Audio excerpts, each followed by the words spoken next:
bilow jalalka balanbaalis iyo saaxiibka qorshe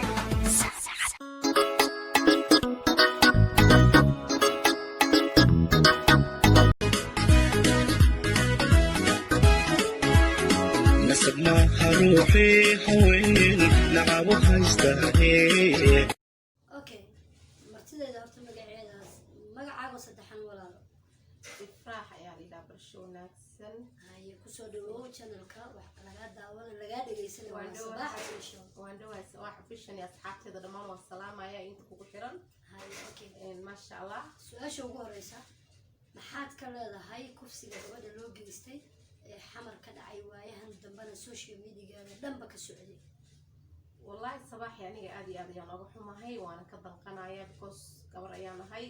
gabadha la xoogay aad iyo aad ayaan uga danqanayaa mar walbana dhibkaas uu nagu dhacaa haddaan nahay gabdhaha Soomaali xaqeenana ma helno shacabka Muqdisho jooga iyo meel kasta ay gabar joogto ha laga danqado gabdhaha dhibka loo geysanayo okay marka takoobaad waa taas talabaad waxay tahay dawladda Soomaaliya sidoo aragtaa maadaama gabdhihii waayaha dambe la kufsanayo la dilayo la xoogayo maxaa leedahay dawladda Soomaaliya waxaan leenahay xaqeena ha noo soo dhiciyaan gabar ahaan dawladdu waa dawladeeni Soomaaliya waa Soomaali annaga iskale madaxweynaha farmaajo iyo xulfadiisa waxaan leenahay xaqeena ha noo soo dhiciyo haddaan nahay gabdhaha Soomaali okay gabadha horta nimanka ragga maxaa leedahay iyagana ragga aad iyo aad ayaan uga xumahay waxaan uga xumahay gabar way la dhalatay wayna dhashay wayna u dhaxday in ay mar walba xoogaan ay dilaan aad iyo aad waa nasiib darro okay hoteelada dadka iskale ee falkaasi ka dhacayo maxaad leedahay iyagana dadka hoteelada iskale oo falkaas ka dhacayo waxaan leeyahay hoteelka marka la inka kireysanayo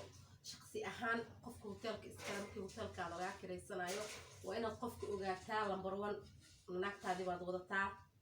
waa inuu warqadii uu naagtu ku qabay u keensadaa ma aha in hoteelka la iska kireeyaa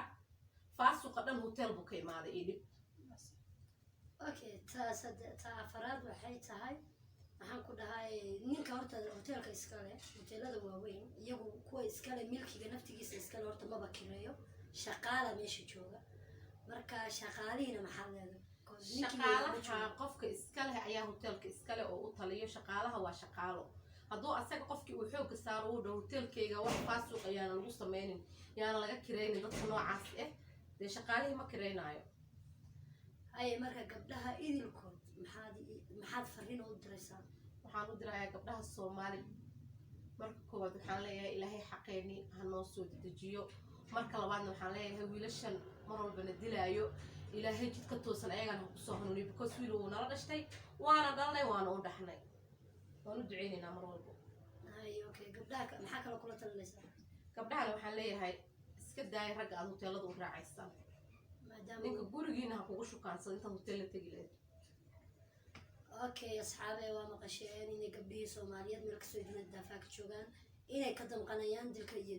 dhibka loo geysanayo hablaha waa run inani way kula dhalatay way ku dhaxday waa dhashay wayna ku dhashay sidaa kaga maarmaysid mar walba waanad u baahantahay marka waayaad u dilayso waayaad u xumaynayso haddaad u baahan tahay waxaan waa heshiis maad caayar maxaa nimankan ugu yeedhin adiga naftigaagaba ku filanin oo ay relations hudheelada sida kalena sida Nairobi ma laga dhigo anaga Nairobi wadankayaga waxa laga dhigaa qofka markuu hoteelada fiican oo aan iskoriskii waxa lahayn marka tagaysid warqadii meherka lagu weydiinaya ma isqabtaan warqadii meherka hadii la isqabin ma wadataan hadii isqabtiina waa wadataan oo nin naagtii marka dhalinyarada laga kireynayo hudheelada hal la joojiyo takana dawladda Soomaaliya waxaan u dirayaa baaq inay gabdhaha cadaaladooda iyo xaqooda u soo dhiciyaan oo ay wax ka dhahaan dilkan gabdhaha maalin walba la dilayo la xoogayo waxba kama markii dadka la xirana cabaar kadibna wala soo daynaya waxay isticmaalayaan lacag malaha sharci meesha kaba jiraan maleynaya ee waxaan leeyahay dawladda dub ha u fiirsadaan laga yaabo ninka askariga inuu isba gabadh dhalay oo laga yaabo beril ka maalin gabadhiisa la xoogi doono marka gabadha hore haddaanu xaqeeda u dhicin tiisana berri way ku dhacaysaa ogow sida iyo nabadgelyo iyo barnaamijkeeni inka badan xiisa badan insha Allah idin soo duubaynaa riwaayadii way soo socdaan marka waxaan leeyahay sabaxay asxaabtaada waxaan leeyahay laaga